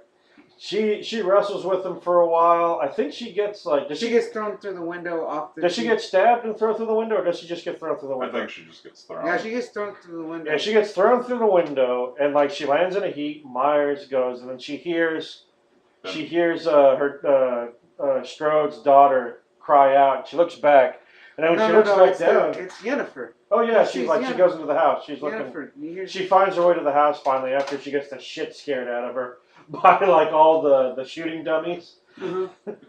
And like somehow the Yennefer is able to get into the house and into the mother let her in. Yeah, but like not just that. I love that like when Myers like he gets distracted when he looks back, Strode is gone. Yeah. It's like, ooh, she pulled a Myers on him. Yeah. Because like that's something you only expect from him. Like you see him fall somewhere, you look back, and then you look back and he's gone. It's like in this way, like, you know, she's gone. He doesn't seem concerned about it all that much, but still, it was an interesting take on that. I like that. And I like how he starts going through the house looking for shit. Like he knows there's something else in here. Yeah, like the granddaughter and the daughter go into the panic room, which the whole is like they keep showing this throughout the movie that Laurie Strode has this special button set up that causes her kitchen island to move out of the way and expose a false bottom to the kitchen floor. That she like a trap door that she goes down a staircase and leads to a panic room where there's a bunch of guns. And food. Yeah, and food and like all kinds of supply. And so if she hits the button again, the thing closes up, the kitchen island moves back into place and covers the hole. So like now Laurie Strode's daughter and granddaughter are hiding under the floor. But Myers at this point knows there's got to be something there. Because he actually hears the movement. I think he hears the movement. So he starts like fighting, like, you know, trying to rip this kitchenette island out of the floor. I also like this part. You see the mother. She starts freaking out. No, the mother flashes back to her childhood. Yeah. And then she realizes this is exactly what her mother's thinking. And she looks. She looks at the whole gun rack, and then she sees the gun that was specially made, or was specially customized for her. Yeah. It was like this is the scene this leads up to. I love because like the door gets open. Myers eventually breaks through, and she's standing at the staircase, and then she's acting very panicked. You know, I can't do it. I can't do it. She's like, I'm sorry, Mom, I couldn't do it. And she's crying, and then Myers, you know, he turns towards the stairs, and then she just looks at him dead in the eye. Gotcha, and fucking shoots the shit. Like, I love that. Like, you know, like it was a complete fucking trick to lure him down. She managed to trick him into coming down low enough that she could get a good sight of his profile. She shoots him in the fucking neck. It's like you see him like he didn't get shot in the head. He gets shot in the neck. You see him take get hit, reel back, and then Laurie Strode comes up behind him. I think hits him with a frying pan or something. She hits him with something heavy, and it causes him. No, she hits him with the iron. Yeah. It's an iron. And he goes like ass over tea kettle down the stairs. Yeah. Then the daughter and the granddaughter, they come up. And before Myers can get up to him, they hit like a special button which causes these fucking iron bars. Yeah, like these angry fucking spiked teeth to come out and shut right at the stairs. And I thought they were trying to impale his head or his neck in that thing, but instead it just acts. And like, you know, they reveal that like the whole thing, it wasn't a safe room, it was a trap. The whole point is to remove all the places that Myers could go, to force him to follow them down into there where they could trap him down. Oh yeah, and then they blow up the house. Now you see that there's all these gas lines like leading to like every house, every room in the house, and you see them. And it's not just the gas lines kick on. You see that they have like these heating elements that heat up and turn red hot. I thought that was really cool because like, oh yeah, it's just a matter of seconds before those things get hot enough to ignite it. But they don't even give you that option because you see like Laurie Strode like, you know, just pop like a flare and throw it down. The whole time you just see like Myers just kind of standing there looking up at her. Like, you know, like... You got me, bitch. Like, I can't tell if it's a look of anger or, like, a look of, like, longing or, like, you know, it's like, you got me. or like a look of defeat, because obviously he can't emote with the fucking mask. He just stands there like stock still looking up at him. And she throws the flare, and you see like the ground below him like go up. You see everything light up on fire around him. And of course it shows like all the rooms in the house light on fire. Laurie Strode, her daughter and her granddaughter, the only survivors, go out of the house. And you see this great montage of like all the rooms in the house burning. But the one thing that me and Fats noticed right away was when they cut back to the basement where Myers was, and you see it all the way on fire. Myers isn't there anymore. Yeah. I was kind of hoping you would just see like a burning pile of clothes, like to indicate that he was just like. Or just him like calmly standing in the flames. I thought he got lit up. Well, you see the fire all around him, but at no point do you actually see him on fire or catch fire.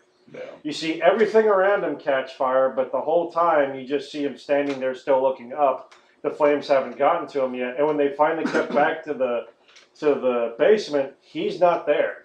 There's not even like, there's not a body, there's not like burning clothes, there's nothing. He's just not there. And I think he might have gotten out, because one thing that they kept showing that I don't know if a lot of people noticed was that the basement wasn't completely underground. When they kicked the floodlights on the outside of the house, you can see the light coming in from those little windows in the basement. Mm-hmm. You can see out. So I've seen, there's like, here in Corpus, the ground is so shit, we can't have basements. No, because they would sink. Yeah, they would sink and cave in and like crack and all that nasty stuff.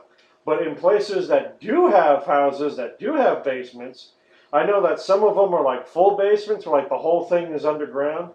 And then there's some of them where it's like a half basement where like... Unfinished, that's what they consider unfinished. Or something like that where like, like the basement starts about like a couple of feet above ground and then the rest of it's below ground. So like they'll have like windows and shit. Now, after that, it cuts to a pan of them all in a vehicle, and the daughter's holding the knife, and they kind of zoom in on the knife, implying there might be something to that, and you can kind of hear the breathing sound that Michael Myers makes. Well, they go through the whole credits. We sat through the whole credits because like everything has like an after credit sequence. I didn't even sit that long. And at the very end, like after all the music's played, the only thing, like at the very end of the credits, it's like the last like 10 seconds, you just hear the heavy breathing through the mask. Which I don't know if that's to signify that Michael Myers is still around. But this movie made a lot of money. It was #1 for like 3 weeks. They're going to make a sequel. There's no way they're going to let it die like this. Yeah. I mean, this, technically, in terms of like a film standpoint, would be a great place to end it. Yeah, because story-wise, I would love them to end it here. But they're not. They're not. It's Hollywood. They're going to milk this fucker until it's dead. Again. And then they're going to reboot it again. And they're going to keep... You know what? I was really surprised how well made this movie was. I actually really liked it. Now, Fats, you mentioned that when we went to go see Stephen King's It, that you went in to hate the movie. Yeah. And that while you weren't 100% pleased with the movie, that it wasn't as bad as you were expecting it to be. Right. And then, as I've had time to digest it, I like it more. I think maybe a little bit like that for me is like, I went in, because like you wanted to see this movie, I did not. Yeah. You convinced me to go see it for the promise that we would do a recording about it that we're doing right now. We got to it a week late, but we did it. Well, I mean, like, regardless of when we did it, we did it. But still, having seen it, it was a pretty decent movie. I give it a 6.5 out of 10, or maybe even a 7 out of 10. I would honestly say out of all the Halloween movies, it's the best sequel. And really, just the pace of it is better than the first one. So there's a lot of stuff going on, like between the annoying teenage speak. You get a lot of story development. You get a lot of foreboding. You get a lot of I love when they play I don't know if it's actually Donald Pleasant's audio. It is him, but it sounds like him.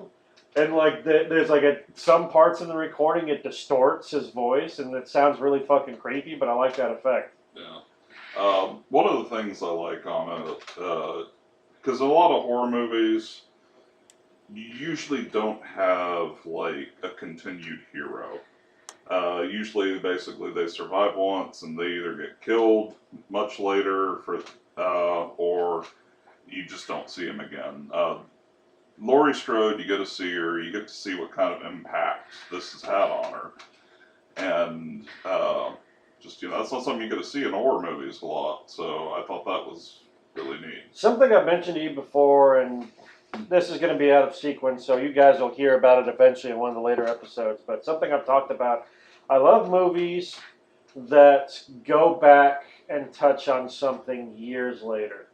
Like, I loved Hook because it goes back to the old story of Peter Pan. You and me need to watch that one together sometime. I've got it. I've got it too. It's Yes. like, there's no reason anyone shouldn't have it. We'll go back, rewatch it, and then we'll do a recording on I don't it. have Hook. Well, you fucking need to get off your ass. It's only $5 at Walmart. It's really fucking cheap. There's no reason not to get it. But I love movies that do that, where they come back to something a long time. They did it really well in Hook. I think they did a pretty decent job of it in Tron Legacy, even though there's a lot of problems with that movie and other aspects. Oh, I love Tron Legacy. It was like that bit they did well. Like they kind of try to do that in Jurassic World, but they kind of like, it's like really like quick. They don't do nearly a good enough job. But I love movies that do that, where it comes back to like the unanswered questions of the original movie. And I think this one does a lot of like going back to that. One thing I also want to mention is that they never show Michael Myers' face, because that's kind of a thing. Yeah. They do show a lot of his head, and you almost see his face several times. They show the top part of his head. You see his eyebrows. You see him from a side profile where you can... You can see enough of his side profile to see that his eye's scarred up. Really Yeah, bad. his left eye is like, it's a dead eye. It's like white and milky, and he's got like a scar running along the side. You can see his sideburns. You can see, like, part of his bottom jaw. You see various bits of him, never all at once, but just like you see a bit here and a bit there. And so you can kind of maybe piece together what he might look like. But from what we can gather, he's an old dude in his mid to late 60s who has like a beard and a mustache, like not like a full, but like, kind of like unshaven. Like he hasn't shaved in like a week. Yeah.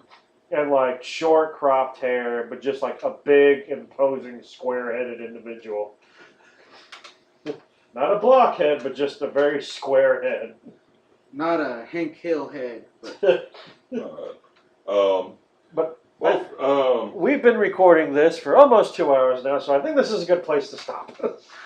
well, needless to say, we had a lot to say about this movie. Oh yeah, I mean, it wasn't a bad movie. In the long run, I'm glad that you convinced me to go see it. I'm glad that we got to see it together. I'm glad that we got to talk about it. It's a bit late for us to, go into the bandwagon of all the reviews, but what the hell? At least we did it. Gonzo, thank you for joining us in this one. No problem. Hopefully we'll have to bring you back for, us talking about other things. I'm down for aliens. I love aliens. Well, maybe we can do a marathon soon. It's like, if we're going to talk about it in broad strokes, we can talk about it whenever. But, if we're going to go back afterwards and do, the movies individually, We cannot do broad strokes with aliens. It's just not possible. he won't do it otherwise. Well, then he ain't But, doing it. if there's, but the thing is, you've never mentioned that before. If you want to do one where it's just broad strokes, and then later on do the movies individually, Yeah, I'm fine with that. Yeah, I don't mind doing some in individual detail. I don't want to do them all individual detail, but I don't want to talk about it without doing at least a broad strokes of the whole series. Because, the ones I want to talk about in detail is 1, 2, and 3. Because those are the main ones for me. And I think after 3, they should have stopped. But that's just me. But anyway. No, they should have stopped after 2. 3 sucked. I didn't like 3. Shut up. Well, we have a difference of opinion, but Well, anyway. all right. But So, for those of you who have listened this long, I'll stay fat, stay angry, and stay gonzo. Now that we have it.